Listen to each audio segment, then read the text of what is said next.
Salut tout le monde, j'espère que vous allez bien. On se retrouve aujourd'hui pour un nouveau colis mystère Razer. Comme vous pouvez le voir, c'est un énorme colis que j'ai reçu cette fois. J'avais déjà fait une première vidéo qui avait plutôt bien marché. Et du coup, cette fois, en plus, j'ai des éditions un peu spéciales à l'intérieur. Alors, je connais pas tout le contenu du paquet, mais on va ouvrir ça ensemble.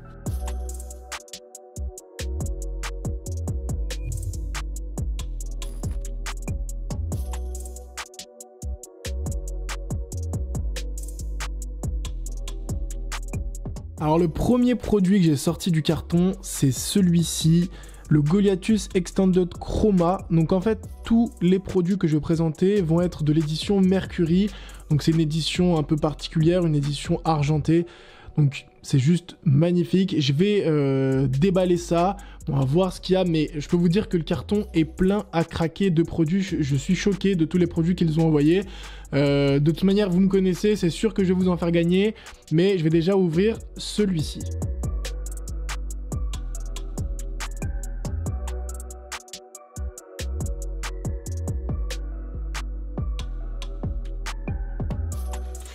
Alors on va avoir un petit manuel à l'intérieur qui explique très rapidement comment fonctionne le tapis de souris, puisque c'est un tapis qui est rétroéclairé, on dirait pas comme ça.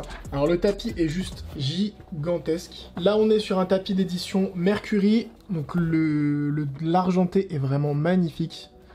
Regardez, je pense que je vais me faire un full setup Mercury, ça sera pas pour tout de suite, mais c'est juste magnifique. Je viens de brancher les LED, et comme vous pouvez le voir, on a un rétroéclairage tout autour, qui est juste magnifique. Alors le tapis est très grand, hein, comme je l'ai dit, donc ça va pas forcément convenir à tout le monde, mais comme d'habitude c'est du Razer, donc personnellement moi j'aime beaucoup leurs produits, on a des très bons matériaux. De toute manière dans la vidéo là je vais vous mettre le nom du produit, le prix, etc. Enfin vous aurez vraiment toutes les infos, mais le premier produit là il me fait déjà kiffer et vous avez pas encore vu ce qu'on a dans le carton. Le deuxième produit que j'ai chopé dans le carton, c'est le Razer Kraken, que vous connaissez peut-être déjà. Là, on a une version forcément Mercury, donc full argenté. Moi, je trouve que la boîte est magnifique. Je kiffe vraiment cette édition Mercury. Je veux vraiment me faire un full setup Mercury. On va déballer ça ensemble. Alors voilà à quoi ressemble le casque en édition Mercury. Il est magnifique. Après, à voir, hein, qu'est-ce que ça donne en termes de qualité d'écoute, en termes de qualité micro, en termes de confort. Mais là, les coussinets sont assez larges. Il faut que je teste ça et que je vous fasse un petit feedback dessus. Qu'est-ce qu'on a en plus dans le carton? On va avoir un extendeur de câble jack. Donc là, on doit avoir à peu près 2-3 mètres de câble, puisque de base, je pense qu'on doit avoir ici 1 mètre, 1 mètre et demi, 2 mètres grand maximum. Donc on peut aller vraiment très loin. On a bien sûr une notice que je vais pas ouvrir parce que j'en aurai pas besoin. Je vais l'essayer, je vais faire un test audio, un test micro et vous donner mon avis dans quelques secondes, et c'est ça la magie du montage. Je l'ai testé pendant 10-15 minutes là. Il est extrêmement léger, on le sent pas du tout sur la tête. L'arceau est très confortable. Le seul petit bémol que je vais avoir, c'est que les coussinets sont sympas, mais on sent voilà que c'est pas des coussinets très haut de gamme, mais ça fait largement le job. Pour la qualité du micro, je vous ai recordé un petit extrait sur Audacity et là, ça va se mettre directement au montage et ensuite, on va passer au produit suivant. Alors, la qualité du micro en elle-même est vraiment très bien pour un casque à ce prix. Pour rappel, il a 80 € versus 60 € pour l'édition classique, mais la finition n'est pas du tout la même. Le seul problème de ce micro, c'est qu'il va capter un peu tous les bruits. On n'a pas de petites mousses sur le micro, on n'a pas de réduction de bruit particulière sur le micro. Donc c'est vrai que si vous avez beaucoup de bruit derrière vous, on va clairement tout entendre. On enchaîne sur le produit suivant et il s'agit d'un support pour casque, la Base Station Chroma, encore en édition Mercury. Alors ça, c'est un produit que je voulais avoir depuis très longtemps et que je vais garder pour mon futur setup qui va arriver en février. Je vous spoil un peu, mais il y a un très gros setup qui va arriver en février. Vous êtes clairement pas prêts.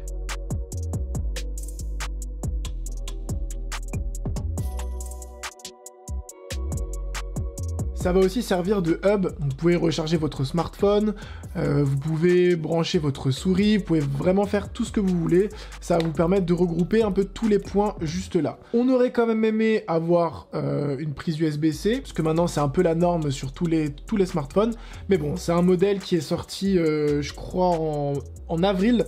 Donc on va pas trop leur en demander. Et qui dit Razer dit forcément LED. Donc là on va avoir des LED tout autour. Donc je suis vraiment ultra pressé de vous préparer le setup. Mais cette petite pièce là, elle va faire son petit effet, j'en suis sûr et certain. On enchaîne avec la Razer Ateris. Alors c'est une souris que j'ai jamais testée sur la chaîne. Ce qui est stylé, c'est que c'est une souris sans fil. Donc c'est un peu comme celle que j'ai, donc la Rocket Leader. On va avoir des capteurs jusqu'à 7200 dpi, ce qui est pas énorme en soi, hein, c'est pas un truc de malade. Je connais pas du tout le prix de ce produit, mais c'est pas énorme. On a un petit capteur Bluetooth à l'intérieur et on a 350 heures de batterie annoncée avec une charge, donc ce qui peut être vraiment très intéressant. Allez, on va ouvrir ça.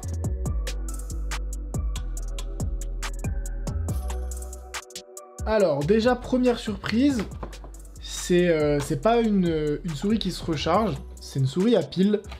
Donc ça c'est un peu dommage parce que ça date un peu. Du coup voilà à quoi ressemble la souris. Elle est pas très grande en soi, hein. Elle est plutôt petite en termes de taille. Donc moi j'ai des assez grandes mains, on va dire. Donc c'est pas... En fait je déteste jouer comme ça. Donc il y a des noms, hein, pour les poses des mains. Il faudrait que je vous retrouve ça. Mais je déteste. Moi je suis plus... Bon, la pose que je connais du coup c'est le palm grip. En gros quand je pose la paume de ma main sur la souris complètement. Finition, bah Razer, hein, rien à dire. C'est très très bien fini. On a ici un petit plastique antidérapant. Ça a l'air d'être une bonne souris. Faut que je la teste. Mais encore une fois, je sais que ça va pas être pour moi parce qu'elle est beaucoup trop petite. Après si vous avez des petites mains, c'est parfait. Je ferai un test et je vous mettrai ça sur Instagram. L'avant-dernier produit, le Black Widow Lite.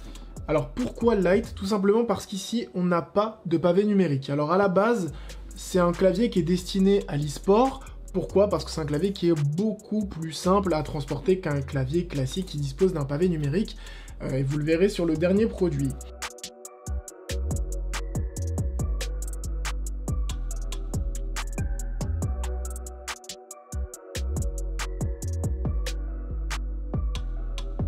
Voilà ce qu'on va avoir dans le carton, le clavier qui va être ici en aluminium brossé, vraiment comme les claviers Mac, hein, les claviers Apple, avec une sorte de matière très très douce au toucher, très très agréable. On va avoir ici des petits ressorts, alors je vais ouvrir les touches, on va voir comment on place ça, et on a le câble d'alimentation. Du coup, j'ai retiré deux touches pour vous montrer un peu à quoi ressemblent les switches. On a des switches maison qui sont très silencieux, écoutez.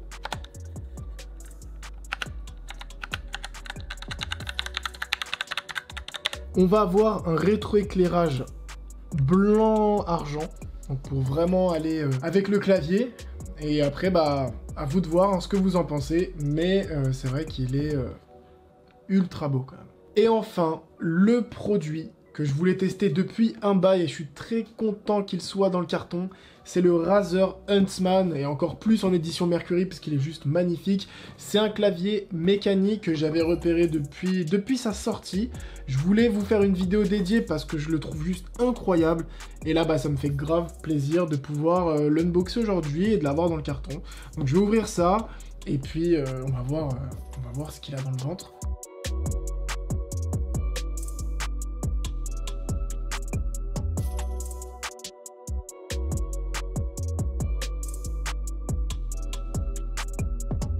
Donc sur le Black Widow Lite, on n'avait pas le pavé, mais là on a le pavé.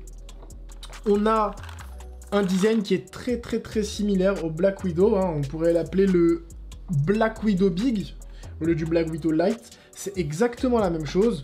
On a encore ici de l'aluminium brossé, qui est juste magnifique. On va avoir toutes les touches en blanc, avec la même matière un peu...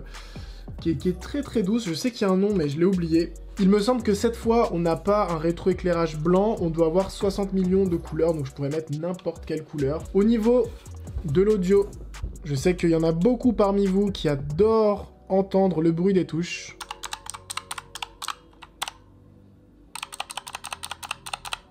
Donc on a des touches qui sont un peu plus bruyantes que sur le Black Widow Lite. On veut aussi avoir, donc là moi j'ai la version américaine, donc j'ai un QWERTY et non un AZERTY, mais logiquement vous l'avez en version AZERTY. Là j'aurai pas le temps de le tester parce que sinon on va faire une vidéo de 20 minutes et c'est pas l'objectif. Mais si ça vous intéresse, je vous ferai un petit test sur Insta, je vous ferai un petit débrief sur Instagram. Et puis de toute manière, je le mettrai sûrement dans mon gros setup de 2020. Et puis ce que je mettrai pas dans le setup, bah, je vous le ferai sûrement gagner parce que de toute manière, je vais pas en avoir besoin. J'espère en tout cas que vous avez kiffé la vidéo autant que moi. J'ai pris énormément de plaisir sur cet unboxing parce qu'il y a beaucoup de produits que je voulais tester, que je voulais avoir dans mon setup. Donc je suis très content, un gros big up à Razer. Portez-vous bien, à une prochaine vidéo. Peace tout le monde.